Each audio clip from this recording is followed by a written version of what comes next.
You spoke of Elizabeth Short, you know, the Black Dahlia. And that's an image. She's become now an image that I think has passed through the culture, meaning that anyone could write about the Black Dahlia now. It's sort of a cultural, almost poetic image. And we all have our thoughts about the Black Dahlia. And Johnny contacted me when we were living in Berkeley for a few months. And he said he was doing this video game, L.A. Noire, and would I contribute something? You don't remember that I said at first, no, I don't think so. Because it just seemed to be beyond me. And then he wrote back, and then I wrote back. And finally I said, well, maybe if I could think of Elizabeth Short and Marilyn Monroe rooming together, because they were together in the same city, it was possible that they could have roomed together. Now, literally and historically, they didn't, but it was possible that they might. So I wrote the story, and then I discovered extraordinary coincidence. Elizabeth Short is buried in Oakland Cemetery, which is like 10 minutes from where we were living. And so my husband and I drove over to Oakland Cemetery, which is actually beautiful. It's a beautiful cemetery. It's a historic old cemetery. And I was very excited. I was going to take pictures of Elizabeth Short's grave.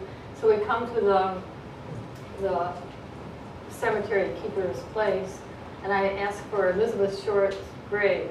And this woman looked at me, and I suddenly realized, like, I'm the 19,000th person. I mean, I thought I was like the first person to ask where it is. But everybody's been coming like for years to look at it. And she said, we do not give out that information. That is classified. And it never dawned on me that a grave could be kind of secret and hidden. And I'm sure that maybe you're supposed to bribe them, $50 or something. I just kind of walked out meekly in the bash, and I said to my husband, they won't tell me where it is. You know? So we drove around like for 10 minutes to the cemetery, thinking, well, maybe I'll see it, but I never did see it. But I've seen photographs of it in books. You know, it's quite a nice tombstone, and her name is on it. But that seemed to be kind of a PS to the experience of writing the story, that then when the author goes out to actually find the gravesite, the author can't get there. There's another little irony there. Well, I'm thinking about the story, which is in another collection that is forthcoming or is out? Forthcoming. Yeah. And the story is the Black Dahlia and White Rose. That's right. Right. And it is... Which I owe to you, because I wouldn't have written it without Johnny. Oh, I didn't give the title. No, but I was going to steal the story. You inspired me. Well, and Otto Penzel, who's sitting here, has inspired me many times. He suggested I write something for an anthology. I usually say, oh, I don't know how to do it, or I just can't do that. And then a couple days later, I get an idea. So I always... That's what we live for. I owe great gratitude to people who give me these ideas, even though initially I always think, well, I can't do that. You know, I don't know how to do it. Well, I was thinking in Black Dahlia, White Rose, it's a very, in some ways, you can all look for it when it comes out, and it's a group of stories. But that story is it takes two iconic figures, Marilyn Monroe, who's Norma Jean Baker at the time, and Elizabeth Short, and it contrasts them. Of course, either one of them could be killed in the story. And it is a very frightening story that felt to me, because there's all conversation in it and transcripts, and it's so it gives the feeling of truth. You feel like this is true what you're reading, which and then instead, it's a world of fiction with truth. So anyway, I think it's in some ways it was very close to certain kinds of crime fiction and almost true crime. Yeah. Also, from the point of view of the girls, they were both quite young girls at the time. And the conceit of the story is that the man who murdered the Black Dahlia, Elizabeth Short, really was more interested in Norma Jean, who was she was living Marilyn Monroe. He was more interested in her, but she was not accessible, so Elizabeth Short was the person that he got. But at a certain point, these icons do become part of the whole culture. You know, some strange phenomenon takes place, and we sort of see their images. And of course, James Ellroy wrote a novel about the Black Dahlia, which is very convoluted. I'm not even sure exactly what happened in that. And then the movie was very strange also. And everything James Ellroy does is strange in very interesting ways. I once called him the American Dostoevsky, and I noticed that he uses that. In But it's sort of true, the American Dostoevsky. And you were, I mean, you've quoted Dostoevsky. There was maybe it's in one of the things I recently read where you talk about the scene in the dream where the horse is being beaten and the son and the father pulls him away, and how it was sort of a vision into the world, how you see the world too. We both quoted Dostoevsky. It's just coincidental. In our new novels, we both have epigraphs from Dostoevsky. It was completely accidental. I did have one other thing that I wanted to shift and ask you. Did it feel entirely different writing a memoir book, the widow story, than writing any of the other things? And how, you know, in our art and when we follow things, you were also in that you're following yourself. Well, the widow's story is very different. It's not a mediated voice like I have in my fiction. It's my own voice, so that's different. But also it's taken from a journal where each day I didn't know what the next day would bring, so it was historical present, like it's present tense. And so I didn't know where that was going. When I started the journal, I had no idea where it would end. And so it's completely different from my other writing. That's what I thought, yeah. I mean, it also, okay, that you gave me the answer. There was one thing, did somebody come up with a great question while we were still talking? Shocked, yes. It's probably not a great well, question. you know, the only bad questions are the ones you already know the answers to, right? So I was wondering if you ever had bad dreams from writing, and if you've ever read Random Family by Adrienne Nicole LeBlanc. I couldn't hear the last part. If you ever read Random Family by Adrienne Nicole LeBlanc. What is that about? It's a true story about girls and boys growing up in the South Bronx in the 80s and being involved in the drug crime. I've definitely heard the title. Yeah. I heard about. No, I haven't read that. But you were asking Joyce about dreams, and when one deals with dark subject matter, if it invades their psyche, is that sort of what you're saying? Well, the causality is probably the other way around, that you're writing certain things because you've had these dreams, which you may not remember. But if there's a certain facility in the writing, maybe because it's coming from a dream memory. We have dreams all the time. Some people think that the dream's going on while we're conscious, but they're subterranean, and we're not aware of them. If you sit and daydream out a window, some strange things come into your head. Well, where do they come from? There's this sort of subconscious level where there's sort of a teemingness or a boil. It's kind of at a boil, and random images come up. But then when we fall asleep, the conscious self dissolves, and there isn't anybody to stop them. So they just sort of come up, and they're completely unpredictable. And dreams, I think, have some logic and narrative, and I think they have some meaning, but the meaning is very elusive. And we can maybe see more meaning in other people's dreams when they tell us than in our own, because they're like riddles, you know, where it's like a mirror that's really close to your face. You can't see your own face because it's just too close. So dreams are like that. But The Mud Woman came out of a dream. It's my only novel that came literally out of a dream vision of this woman whose skin, she's covered some sort of strange makeup that's going brown, and it's discolored, and she's distraught. And I saw her at a mahogany table, a very expensive looking table. And what is this woman doing there? She looked very, very sad. And when I woke up, it was a powerful dream, and I thought I would try to investigate why I had that dream and who this person could be. Obviously some form of myself, because all my dreams are about us, but I didn't see the literal connection. So I had to construct a whole life for her, and I gave her part of the life of my grandmother, and I mentioned it. But I think that those of us who have very interesting and powerful dreams are really given a lot of momentum for writing. Do you have dreams that are kind of? I have terrible dreams, lots of terrible dreams that wake me up and terrorize me. Oh. Yeah, I'll call it. I wanted to shift, I don't even know why that's funny. And ask you, because of the crime fiction, the Rosamund Smith, and why you chose a pseudonym. And I know you've done so many things with, taking on so many different literary forms in your work, from Gothic novels to family sagas to, and that, it's interesting to me when I read them. I sort of know that you're experimenting with form, but the books don't read as an experiment. They read as these alive books. So why the pseudonym and with those particular genre books? Well, I had two pseudonyms. One was Rosamund Smith and the other was Lauren Kelly. And I sort of use the past tense because I don't think I'm doing that anymore. I think I have all I can do to write my own books now.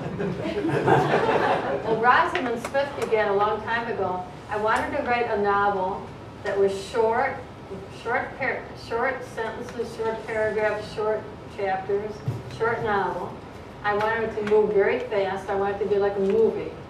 And I knew that if I published it under my own name, the editors and reviewers and everybody would compare it to my other writing. And they'd say, oh, this is tiny and slight and we don't like this. Or it would be a detrimental experience. But if my name was not connected with it and they just read the book by itself, they would be making comparisons to anybody because it was going to be a new book. And so I had the idea of writing under a pseudonym. And it didn't turn out well because I was outed. But I think the idea was exciting. I was very excited. I had already published about 20 books, let's say, and I thought it was time to begin again with a new identity. And it was something so thrilling. Like sometimes I tell my students to write under a new identity, like a young man to write from the point of view of a woman, and a woman from a man's point of view, and they have wonderful, wonderful results with that. Yeah. But you were outed right away before the book went. Yeah, I don't know how that happened. I never found out how that happened. Nobody ever, it was in Liz Smith's gossip column. Now, some of you may have heard me say this before because you may have been in the audience before, but I was so excited about this. I also had a new agent, a friend who sort of lived 1 mile away from me. And then the phone rang, and it was my real agent. An older woman. Now, I was younger then, and so everybody was older than I was. So I had an older agent, older editor. They were like my parents. And this woman was gasping. She said, Joyce, I read this Liz Smith column. How could you? And I was so ashamed, and I stammered, and I actually at that point couldn't remember why I'd done it. I don't know what I said. I apologized. I really wanted to hide under my desk. I was so humiliated. Then I don't know how I handled it. I hung up. And then about 8 minutes later, the phone rang again. And there was no caller ID in those days. So you kind of just, you have no idea, and you picked it up. And it was my editor, who was this Billy Abrahams, who was a renowned New York editor. He was beloved, and I loved him too. He said, he too was gasping. Joyce, this can't be true. We're planning this big ad campaign for your new novel, and you're coming up with this pseudonym novel. You're undercutting everything, and marketing is upset, and everybody's upset. How could you do it? And I just was so ashamed. And right now, when I think of it, I just feel so hot. And so, thinking of Rosamund Smith has all these mixed emotions, because I was really doing something that I thought was innocent and adventurous, and I had no idea how it would upset these other people. But then they got the idea. The editor said, well, after a while, he said, that's okay, you can write under the name Rosamund Smith, but I'll publish it. Because the first one was published by Random House. It was accepted and published very quickly, and the advance was very modest. And they said afterward, oh, we would have given so much more if they knew it was JoyceCarolOates. So after that, Erasmus was published by my regular publisher. Then they added Joyce Carol Oates writing as Erasmus Smith, which I don't like, but I noticed they do that with Ruth Rendell writing as Barbara Vine, and for some time Stephen King writing as Richard Bachman or something. And that's a weird publishing idea. I don't like that much. But once you've done it, it's too late. It's well known. I think Stephen King gave up. He gave up writing a pseudonym. Right. Lee Child was here telling us all about how he chose his pen name, which was very fun. Oh, Lee Child is not his name. Not his real name. No, one of the things he did was he actually, being a successful ad man, well, he wasn't a television man. He got fired, so I don't know how successful he really was. But he that said, was the best thing that happened. I know, obviously. And he said he looked, and on the bestseller list, for the year that he was looking, like 50 to 60% of people's names started with C. So I just thought it was because, like... Eye level. It's eye level, right. But in any case, I think, Smart. Well, see, I didn't know that. Missed again. So we do have time for a couple of quick questions, and then of course, almost everybody in the room will go back and buy a book. So, yes, Marie. You have so consistently committed yourself not only to writing, but to teaching writing, and to teaching writing to undergraduates. And I wonder, you don't need to do that, you certainly don't need to do it anymore. Why do you do it? What are you hoping in your very best moments as a teacher to impart to your students, and how does it really inform your writing? Well, I've been teaching for a long time, and I think the first thing I really wanted to do with my life was be a teacher. When I was really a little girl, really quite little, and when I first went to school, I quite revered my teachers. I really liked them, and I thought, what a wonderful life, and a life of books. So being a teacher was my first love for a career.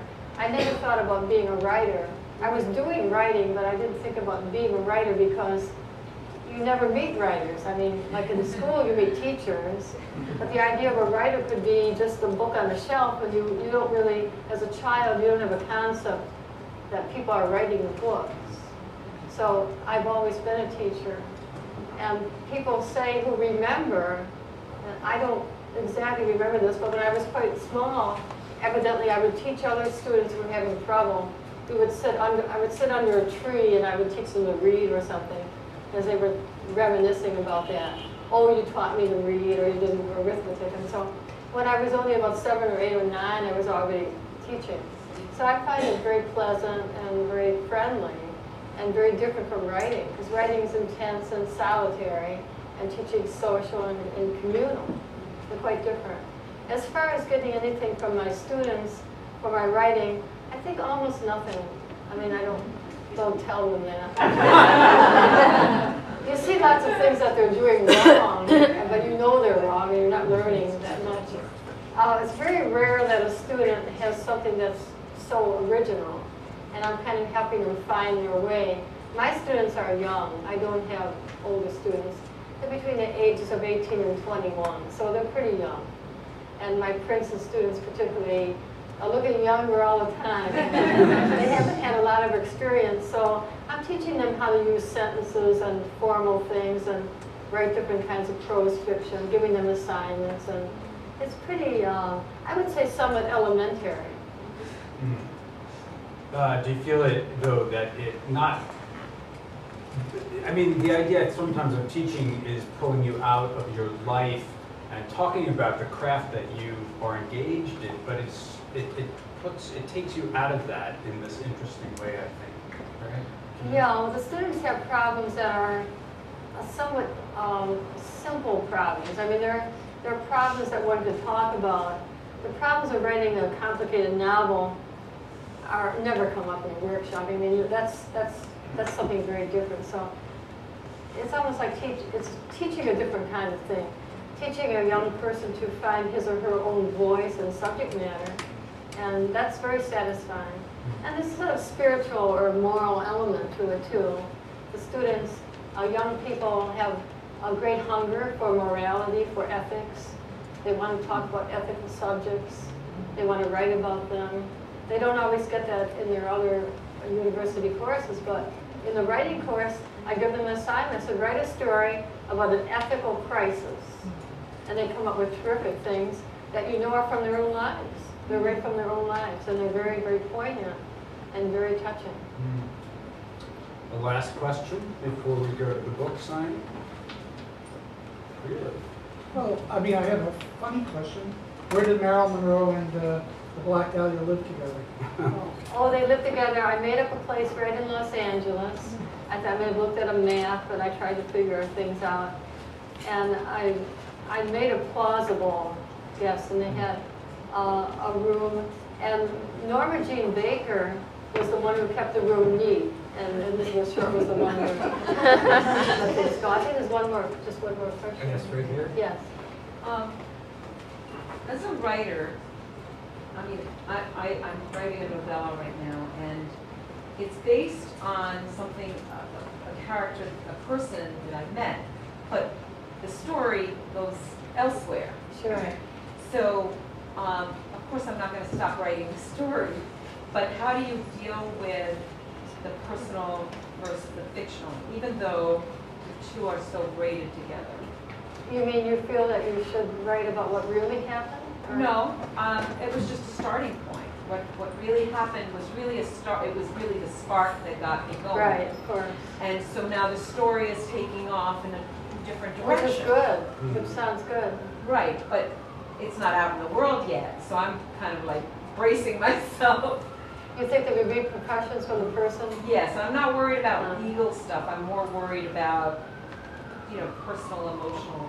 Well, I can tell you that you will probably have some response that may be unpredictable. Okay. Sometimes people are flattered that they're written about, sometimes they're not. But often, I mean, I have writer friends. I have a friend who wrote a novel about a woman sort of like her mother, and it was a fairly positive portrait. And the mother didn't speak to her for 2 years, even though it wasn't a negative portrait. And I've heard of things like that quite a bit. On the other hand, some people may find it flattering. I mean, since I don't know your novella, if you have 19 really positive things about a person, like he's handsome, he's brilliant, but you say he's got a distracting mole on his nose or something, that's what they don't like. How could you do this to me? You were standing in the back, I'm going to sue you. It was completely paranoid, and they focused on this one thing. So when I said a minute ago it's unpredictable, like your friend or former friend may respond in a way that you think is utterly whimsical. He's overlooking all this, but he's picking up something else. So people are very strange.